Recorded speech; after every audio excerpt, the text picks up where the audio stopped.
Hi guys, welcome back to my channel. If you're new here, my name is Anna. I'm a clinical psychology doctorate student and I make videos about real life applications to psychology. So if that's something you're interested in, go ahead and hit like and subscribe. In this video, we're talking about grief. So this is a very requested topic because unfortunately in these times of COVID, many people are losing ones that they love. And it's also something important to me because I had my very first family death last year. My grandpa passed away, and also because I just started co-facilitating a therapy group that centers around loss, not completely, but it is a major theme in that group. So I will just start off by giving a review of the cycle of grief. It's nothing groundbreaking, but I think that it's important for those who might not know the different stages, and then we can get into my own personal reflections and tips on the matter. So the cycle of grief, stage 1 is denial. Denial is a defense mechanism in which the shock of what you've just discovered is too big for you to initially grasp. So your mind is acting like that didn't happen. So for example, when I first heard about my grandpa, I remember I started taking the dishes out of the dishwasher and I wanted to tidy up my bathroom because it was kind of like going into autopilot. My mind wanted to pretend that everything was normal, everything was routine. So it started to preoccupy itself as if it were just a regular day. At its most defensive form, denial can almost mimic psychosis. So, it's your mind saying you're lying, this didn't happen, he's not dead, because the mind is in so much pain that it simply cannot confront what it's just learned, and it will deal with it at a later time when it's better equipped to deal with this. And defense mechanisms can be a form of reality testing getting pushed to its boundaries. Reality testing meaning how good is your grasp of reality. So when you are defensive, when you are, denying something, projecting something, all these different things you're not aware of reality. It's preventing you from seeing reality the way that others see it. So at its worst form, denial can be something that really compromises your reality and your sense of reality. But usually it's not this severe when we're dealing with grief. Usually people don't go into a psychotic break.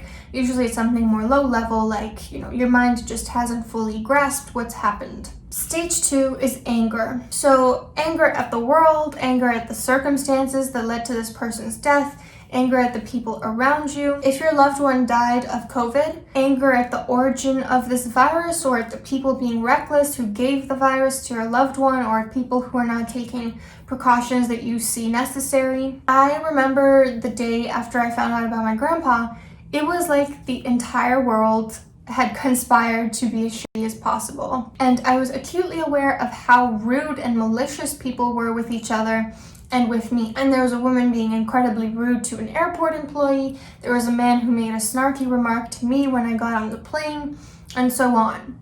And things that I might not have focused on so much if I weren't coping with grief that day felt exacerbated times 100 because of the unfairness of the situation. Because that is what's at the core of this anger, is this is not fair. And you're right, it's not fair. It's incredibly unfair to never be able to talk with this person again and enjoy their presence. The bad news is, death is the one thing in life that we can rely on. The only thing, really. The good news is that we all experience the loss of someone we love at some point, and eventually our own death. So this is as universal an experience as it can get, so we can use it as a way to connect with other people. Stage 3 of the grief cycle is bargaining. So in this stage, you're desperately trying to gain a sense of control over a situation that makes you feel very powerless. So for example, if I pray hard enough, maybe this will all have been a dream.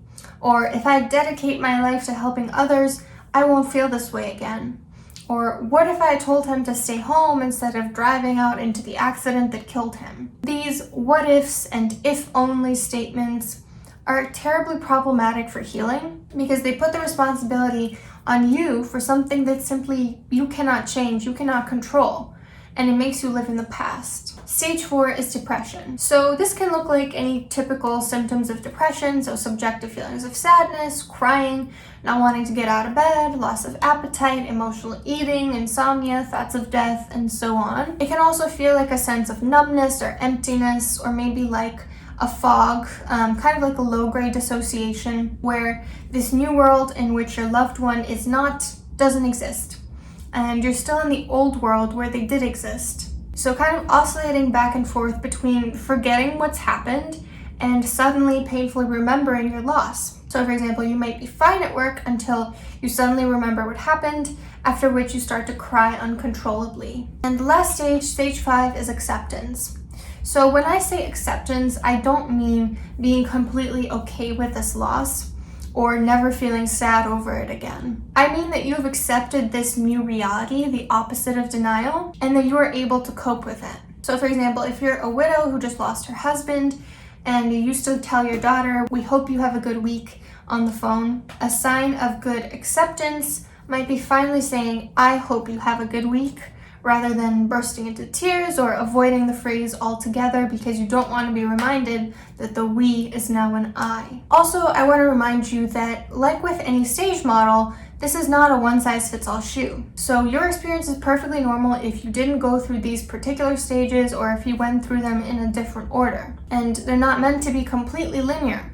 For instance, you can be in the depression stage while still bargaining, and you can switch from anger to denial to depression within the same week or even the same day. So here are now a few reflections and just a few tips for dealing with grief. The first one is that guilt is the most universal and problematic issue when it comes to grief. And it's interesting to me because it seems so irrational when we see it in other people. For example, when they blame themselves for something that's completely an unavoidable death. But when it's about our grief, we do the exact same thing and it seems perfectly logical. So a big source of guilt for me was when I realized that last year I never sent my grandpa a happy birthday card for the first time. And I felt so horribly guilty because I thought, what if he felt like his life was no longer worth celebrating and maybe this is why he decided to stop fighting? It's a completely irrational thought, and I, objectively speaking, doubt that this is what happened. I doubt that he even noticed that I didn't send a letter this year. But the guilt feels so real and intense when it's you who's experiencing it. And the irony is, everyone feels responsible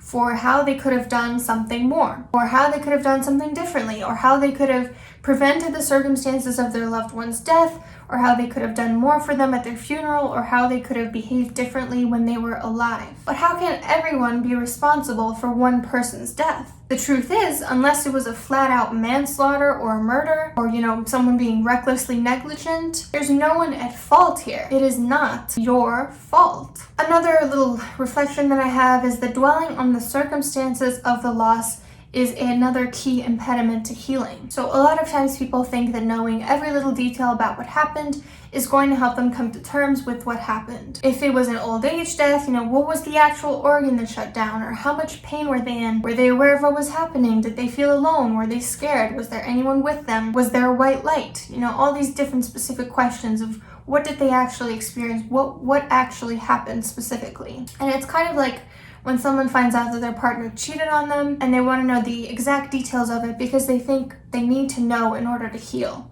They just have this curiosity, like, I need to know this. And the thing is, even if you do figure out the answers to these questions, even if you calculate exactly how much pain they were in, exactly how conscious they were, what was happening, exactly how alone they felt, it's not going to help you deal with the grief. And it's certainly not going to bring that person back. Just like, knowing the details of an infidelity won't undo the fidelity, and it won't make you feel better. So it might be best to just put these questions on the back burner. When they do come up, say, okay, it's natural for me to have this curiosity, but I need to stop asking this. Another really important reflection is that dreams are your mind's way of struggling to understand the permanence of death. At least for me. For you, it could be something completely different, but I think dreams do have a really important role in, grief and coping with someone's death. So I've experienced dozens upon dozens of dreams and nightmares following my grandpa's death,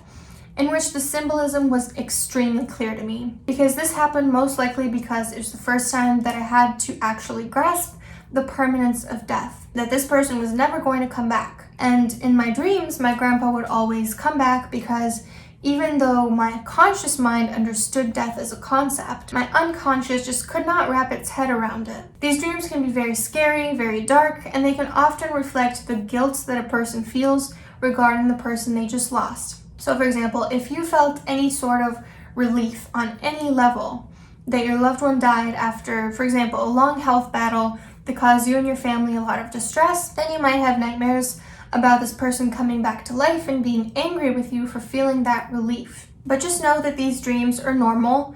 It's also normal if you don't have them, and it's just your mind's way of processing something that you have not yet fully grasped. So let your mind do its job and work through these things without judging yourself or feeling scared. This is normal. Another tip that I have is to face your emotions straight on.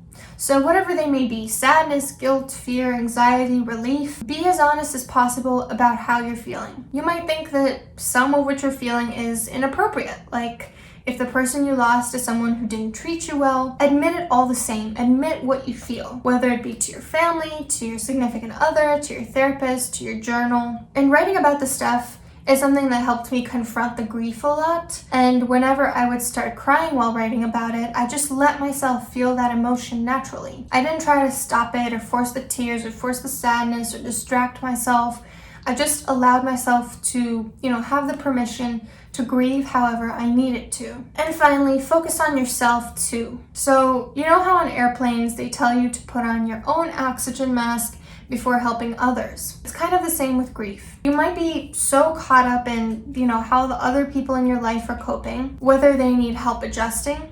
So for example, I was very preoccupied with doing everything I could for my grandma. A sister who's lost her brother might feel like her grief is overlooked because of the pain that her parents feel because losing a child is so distressing. All these different circumstances where you might feel like your grief should not be the focus. Someone else has more of a right to feel this grief, and you should focus your attention on them and stop being so selfish. But you have to find time to think about how this is impacting you as well. So for example, in therapy, I kept talking about how other people in my family were coping and my own worries for them. And at one point, my therapist asked me, well, what about you? And I know that this is a very vague tip, but to put it more specifically, don't be afraid to talk about your experience. And along the same lines, tell people what you need from them. Someone very close to me, when she was going through the grieving process, she told me that there are two things that really annoy her. One being when people bring up the loss constantly, and the other being when people are too uncomfortable and skirt around the topic and act like it didn't happen. And I found that very helpful, and it goes to show how communicating to people exactly what you need can be very helpful for getting your needs met by the people around you. And of course, it's not guaranteed that the people are going to be able to actually pull through on what you need from them, but it can certainly increase your chances of getting your needs met if you at least make it a little easier on them to know what to do. So how long is too long to grieve? This is a really controversial topic. 6 months is, traditionally the cutoff point for an important death to no longer be actively impacting your day-to-day life.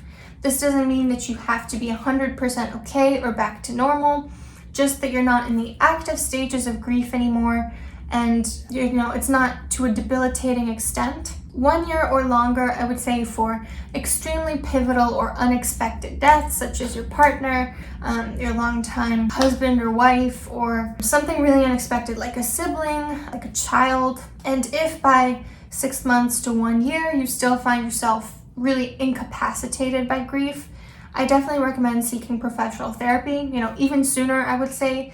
It's very beneficial to have therapy when you're going through the initial stages of grief, even if you think you can handle it on your own. This is not the most fun topic. Let me know what you think in the comments, if you can relate to any of my own reflections, or if you actually had a completely different experience. And, if you are going through this, I'm really sorry, and my heart does go out to you, and I have all the faith that you will come out of this stronger than before. And it's really unfortunate that, there is so much death around us during these particular times. And I really hope that everyone stays safe and takes precautions to keep other people safe as well. So have a nice week.